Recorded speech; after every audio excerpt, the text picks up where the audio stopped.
Escola Bíblica Dominical, uma fonte de aprendizado, um órgão oficial da Igreja Evangélica Assembleia de Deus em Londrina. Que alegria poder estar com você mais uma vez. Estamos juntos na paz do Senhor Jesus, na comunhão do Espírito Santo, para aprendermos mais uma lição das lições bíblicas da Escola Dominical, onde estamos estudando no quarto trimestre deste ano, 2021, sobre a vida do apóstolo Paulo, lições da sua vida e ministério do apóstolo dos gentios para a Igreja de Cristo. Esta lição que é comentada pelo pastor Elianai Cabral.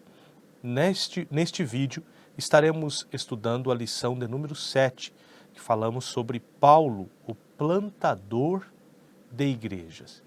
Este foi o grande ministério do apóstolo.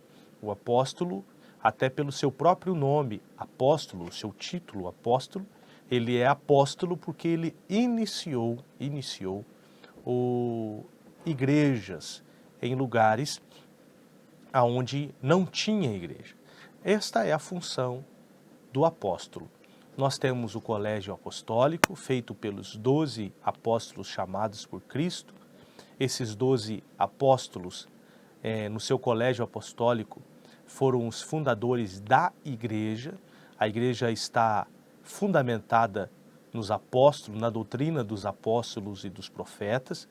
Depois temos esses primeiros apóstolos, que são o caso do apóstolo Paulo, a quem o Senhor deu a ele também ensinamentos e que foi revelada a palavra de Deus e veio a nós esses ensinos. Temos do apóstolo Paulo 13 epístolas, 13 cartas escritas que foram inspiradas pelo Espírito Santo e elas veio como ensino, como palavra de Deus para nós.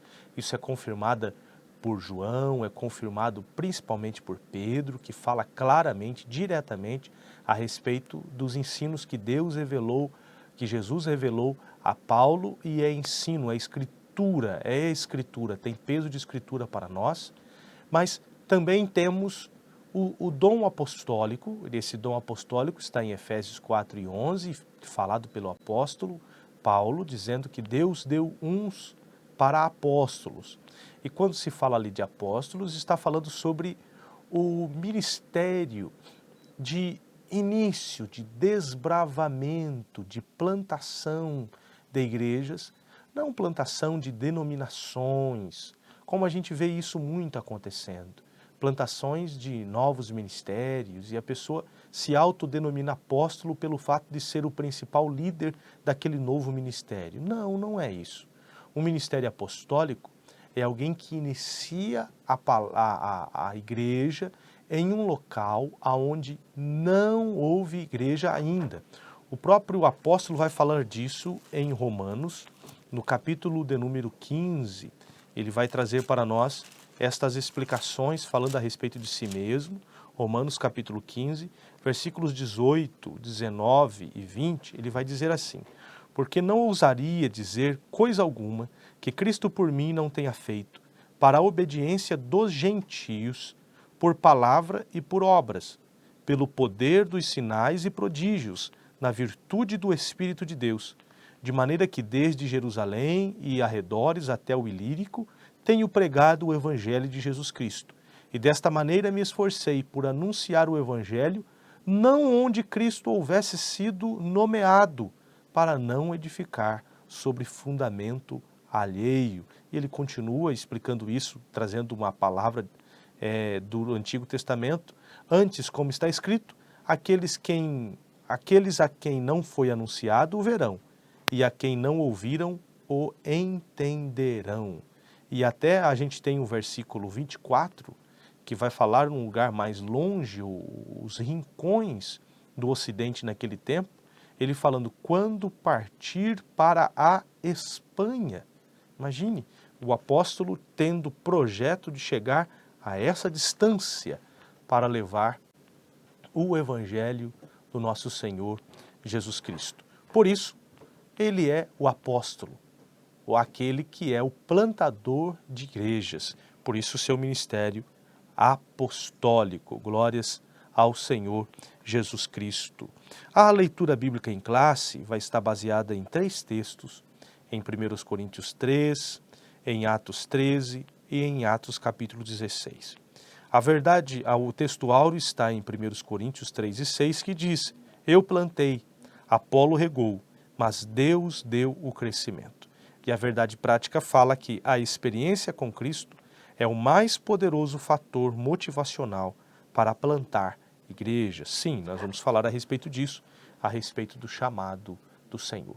Meus amados, falando a respeito de plantação de igrejas, eu tenho certeza que muitos dos que estão nos assistindo agora tiveram experiências de, se não já foi um plantador de igrejas, no mínimo já participou de igrejas que foram plantadas, sejam aquelas que iniciaram em casas, principalmente em casas. Nós lembramos muito dos idos tempos dos pontos de pregação, que eram lugares, em casas, onde havia cultos a cada 15 dias, ou uma vez ao mês, ou uma vez à semana, e ali passava-se um tempo, tinha um dirigente, daqui a pouco já tinha mais duas reuniões da semana. Se havia um lugar que tinha a possibilidade de alugar um espaço, assim fazia. Se não tinha, já se procurava comprar um lote, um terreno, uma data, para ali construir uma igreja e assim começar. As primeiras igrejas sempre iniciaram com pouca gente, com poucos irmãos, reunindo-se em oração, em louvor e na pregação evangelística da palavra de Deus, e fazendo apelo para que pessoas viessem aceitar a Cristo como Salvador. Eu já tive experiências assim, e eu tenho certeza que você também teve muitas experiências desta maneira. A nossa denominação, a Assembleia de Deus, ela tem em sua maioria das suas igrejas iniciadas de maneira anônima, de pessoas que muitas vezes nós não sabemos quem são. Não estão nos registros históricos, mas estão registrados diante de Deus, e como o próprio apóstolo fala, que tanto o que planta quanto o que rega, cada um receberá o seu galardão segundo o seu trabalho. Mas o apóstolo é o primeiro nesse sentido de plantação de igreja. O processo de plantação de igreja que o apóstolo iniciou, ele foi um desbravador da causa do mestre, iniciando na cidade de Antioquia, aqui nós iremos falar a respeito disso. E ele mostra para nós, o apóstolo mostra para nós, quais devem ser as características de um plantador da igreja. Paulo foi um grande desbravador da fé, um grande bandeirante da fé, da fé cristã no mundo gentil.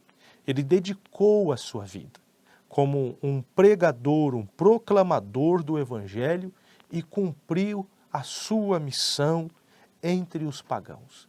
Ele levou o Evangelho. Ele mesmo fala que Pedro foi constituído o apóstolo aos judeus e que ele, Paulo, foi constituído o apóstolo aos gentios. Ele levou a palavra de Deus àqueles que nunca tinham ouvido essa santa palavra até aquele momento. Ele plantou muitas igrejas em tão pouco tempo. Em Atos vai dizer que em toda a Ásia, em todas as cidades, se ouviram falar do Evangelho do Senhor Jesus. O apóstolo, na sua primeira viagem missionária, ele fez algo tão tremendo, tão maravilhoso.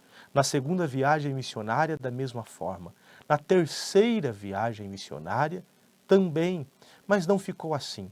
Quando o apóstolo estava saindo de Jerusalém, preso e indo até Roma, em todos os lugares aonde ele ia pregando a palavra do Senhor. Ali ele não fundou nenhuma igreja, mas ele testemunhou a todos quantos próximos dele estava a respeito do Evangelho do Senhor Jesus Cristo. O apóstolo tinha uma maneira muito interessante de iniciar a sua pregação. Ele chegava numa cidade, buscava um lugar de oração, procurava as cidades onde haviam sinagogas. E quando chegava na sinagoga, ele trazia o ensino a respeito de Jesus, sendo Jesus o Messias esperado e enviado por eles. Porque, como ele mesmo disse, porque eu não me envergonho do Evangelho, porque ele é poder de Deus para a salvação, primeiro do judeu e depois dos gentios. E ele levou esta fé primeiro aos judeus nas sinagogas. Algumas vezes ele ficava alguns meses, outras vezes algumas semanas, outras vezes até menos. Mas depois de algum tempo, quase que na sua totalidade, ele era expulso das sinagogas. Alguns criam, outros rejeitavam. E Paulo então saía e, juntamente com os judeus que criam, iniciava uma outra atividade pregando o evangelho aos gentios. E assim, os judeus e gentios era um só povo. A barreira da inimizade caía por terra e ali nascia uma igreja abençoada por Deus. E assim o apóstolo, depois desta igreja iniciada, ele continuava à frente no seu trabalho. Ele não ficava ali para receber as benesses, pelo contrário, quando ele via que já era tempo de ir embora, ele deixava. Alguns lugares ele ficou bastante tempo, para o nosso contexto até pouco. Pelo que entendo, o lugar que ele ficou mais tempo foi em Éfeso, 3 anos. Depois em Corinto, 1 ano e 6 meses. Alguns lugares, poucos meses.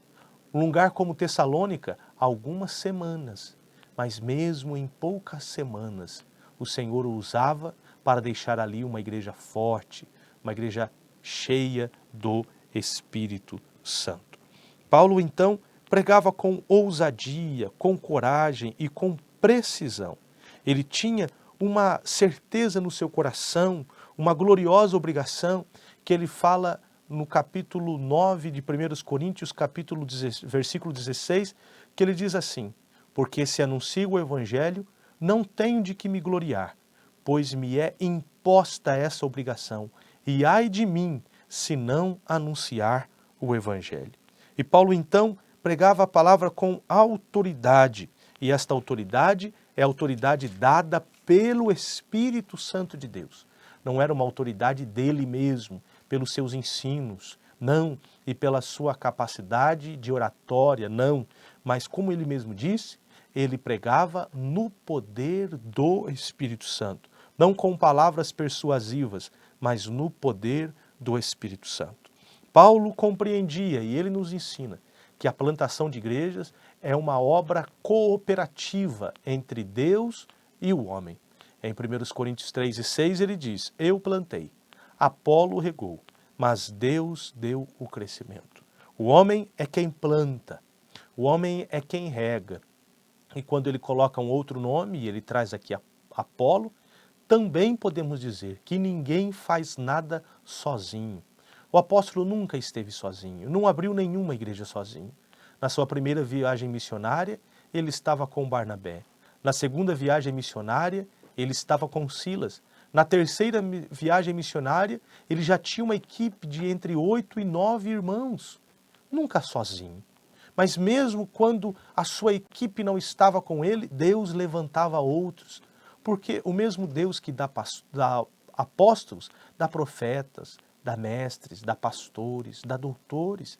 E a igreja é dependente de todos eles. E todos são usados por Deus. Não há super-homens. Mesmo o próprio apóstolo Paulo, o grande apóstolo Paulo, ele fala: eu plantei, mas na hora de regar foi Apolo. Mas ele mostra essa cooperação, dizendo que o homem planta e rega, mas quem dá o crescimento é Deus. O trabalho do homem é semear e plantar, mas quem faz germinar, frutificar e crescer é Deus. Glórias ao Senhor Jesus por isso. Em Antioquia foi o lugar onde o apóstolo iniciou então o seu ministério missionário. Em Atos no capítulo 13, vai falar a respeito disso, que nesta cidade havia profetas e doutores. Mas é melhor explicado lá em Atos no capítulo 11, quando fala que chegou a fama aos ouvidos dos irmãos que em Antioquia havia um grande número que creu e se converteu. Então os apóstolos enviaram Barnabé até Antioquia. E Barnabé, quando chegou, viu a graça de Deus e se alegrou, e exortou a todos que com firmeza de coração permanecessem no Senhor.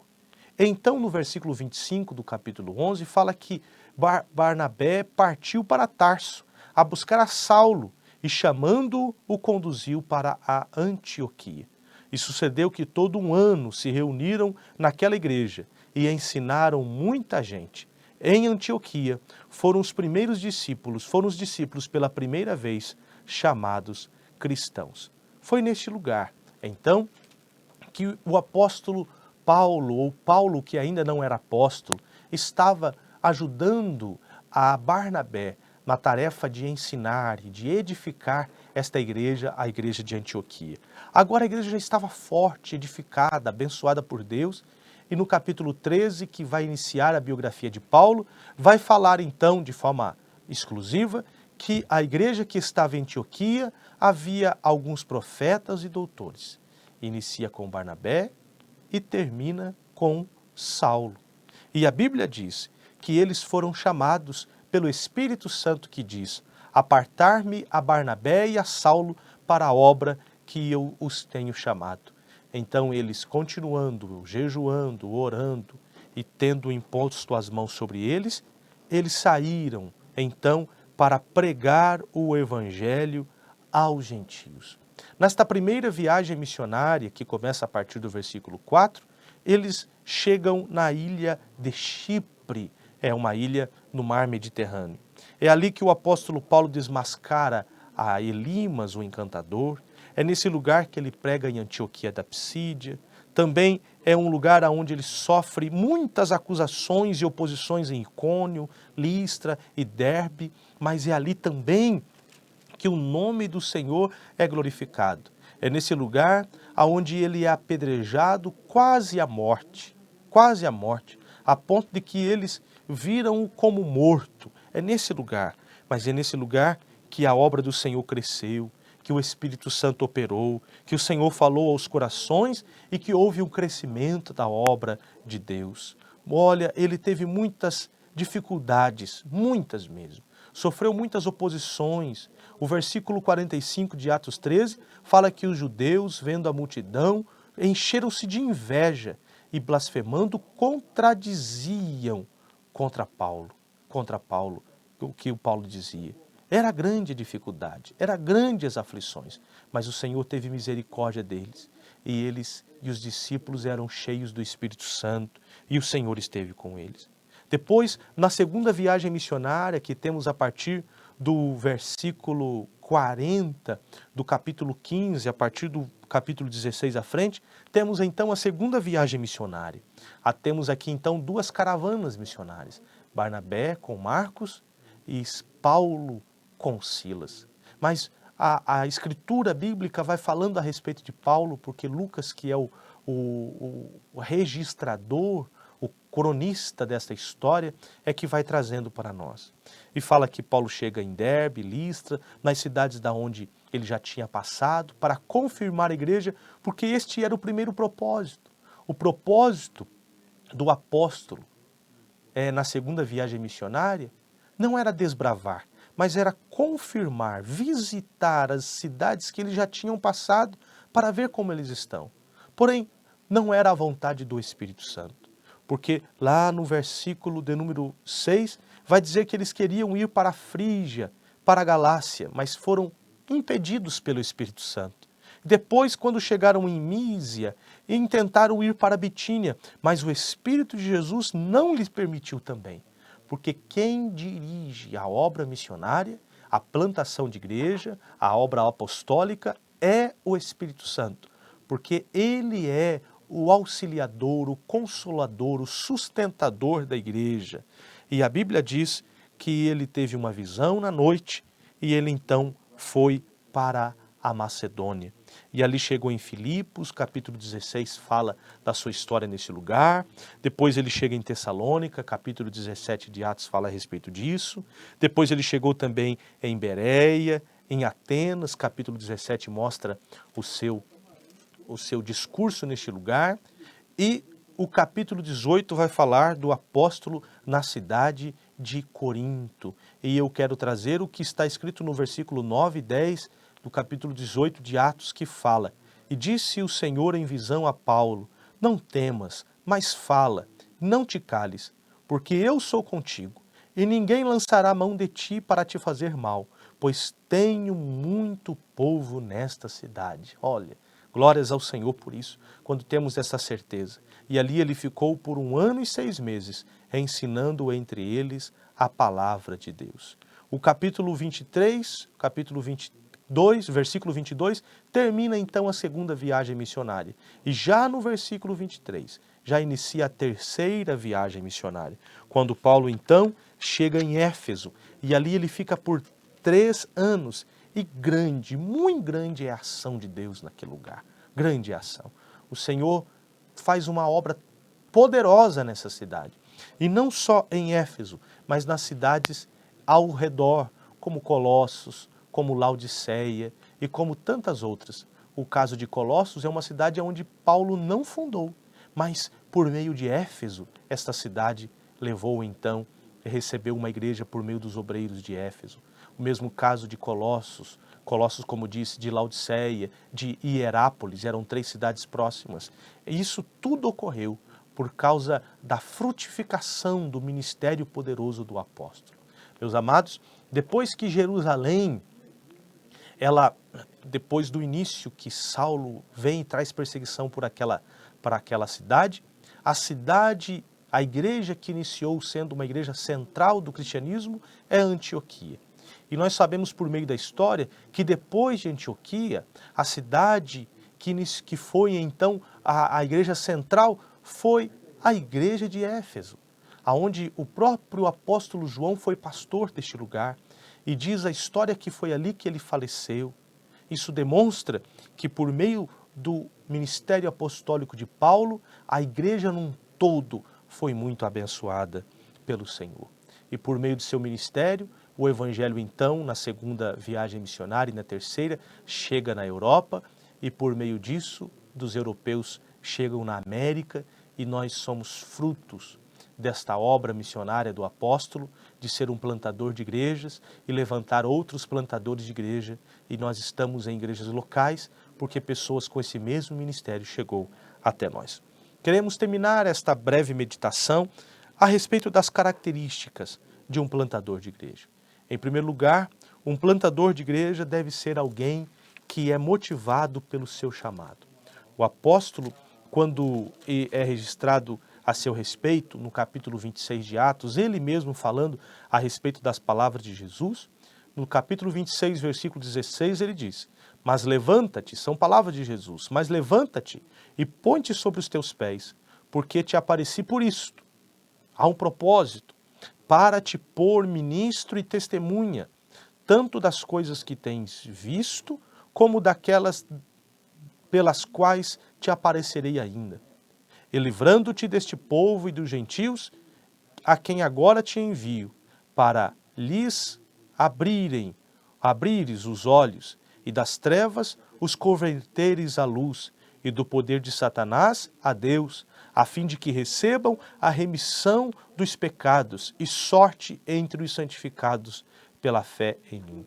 E ele está falando para Herodes Agripa, e ele continua: pelo que, ó rei Agripa, não fui desobediente à visão celestial. Glórias ao Senhor. E ele continua dizendo: antes, anunciei primeiramente aos que estão em Damasco e em Jerusalém, e por toda a terra da Judéia, e aos gentios que se emendassem e se convertessem a Deus, fazendo obras que são dignas de arrependimento. Glórias a Deus. Então, primeira característica de um homem plantador de igreja é alguém que tem um chamado claro, porque é somente a certeza, a consciência da chamada que vai ajudá-lo, que vai ser um fator motivacional, que vai motivá-lo a continuar diante dos desafios enfrentados pelo início da igreja. Deus ainda chama e nós devemos orar, porque o próprio Cristo disse: rogai ao Senhor que envie trabalhadores para a seara, porque a seara é grande, mas são poucos os trabalhadores. Olha, também um homem que seja usado por Deus, um homem ou uma mulher usada por Deus no início da obra do Senhor, na plantação de igrejas, não pode ser alguém neófito, sem nenhuma experiência com Deus. Pelo contrário, o apóstolo ficou 14 anos no deserto da Arábia. Depois ficou também sob a direção de Barnabé e de outros na cidade de Antioquia. Ele estava sempre sob a submissão de alguma pessoa. Ele foi experimentado e precisamos passar pelos desertos da vida. Precisamos de experiências com Deus. Precisamos passar pelas dificuldades pedagógicas que Deus nos permite passar. O próprio Jesus passou 40 dias no deserto. O próprio Moisés, Elias e tantos outros sofreram a mesma coisa.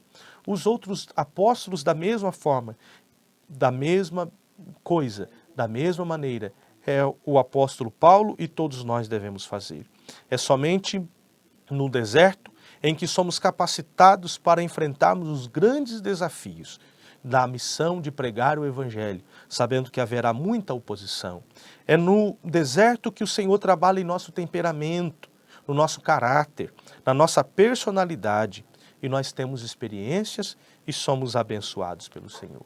E esta igreja que é aberta, que é plantada, deve ser uma igreja segundo a palavra de Deus, não segundo as nossas tradições, não segundo os nossos gostos pessoais, não segundo a nossa maneira de pensar, mas segundo a palavra de Deus.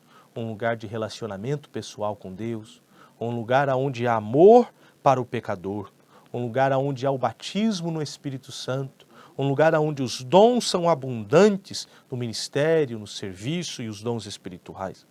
Este plantador de igreja deve ser alguém cheio do Espírito Santo, com a autoridade do alto para expulsar os demônios, para curar os enfermos, para pregar com fidelidade a palavra de Deus. Deve ser um homem com uma vida de intensa oração, porque os apóstolos são aqueles que vivem no ministério da palavra e da oração. Esta igreja é uma igreja em que se batiza no nome do Pai, do Filho e do Espírito Santo, em que se partilha a santa ceia do Senhor e que se aguarda a volta do Senhor Jesus e que faz diferença para toda a sua comunidade. Meus amados irmãos, ainda há muitos lugares em que precisam de igrejas serem plantadas.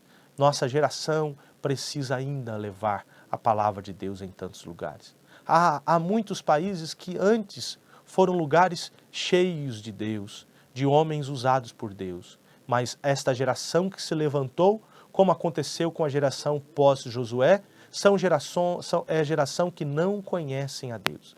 E nós somos chamados para pregar para a nossa geração.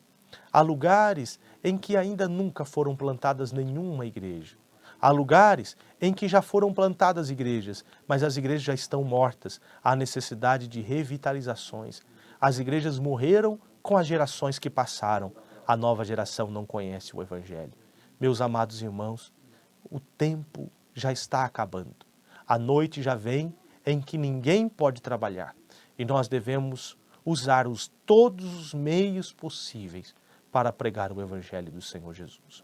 O apóstolo Paulo, no seu tempo, utilizou somente a sua voz, utilizou a sua capacidade de conhecer outros idiomas e falar bem o grego, o hebraico. Conheceu também, utilizou as estradas romanas, indo para as melhores, por meio das melhores estradas, procurando as cidades que tinham maior influência regional. Ele não tinha os recursos tecnológicos que temos hoje. Imagine se Paulo vivesse no nosso tempo.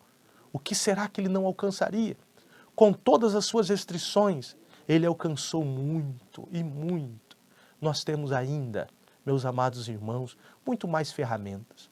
E a mesma ferramenta que o apóstolo teve, que foi a ferramenta do Espírito Santo, nós também temos. Porque o mesmo Espírito que habitou em Paulo é o mesmo Espírito que habita em nós.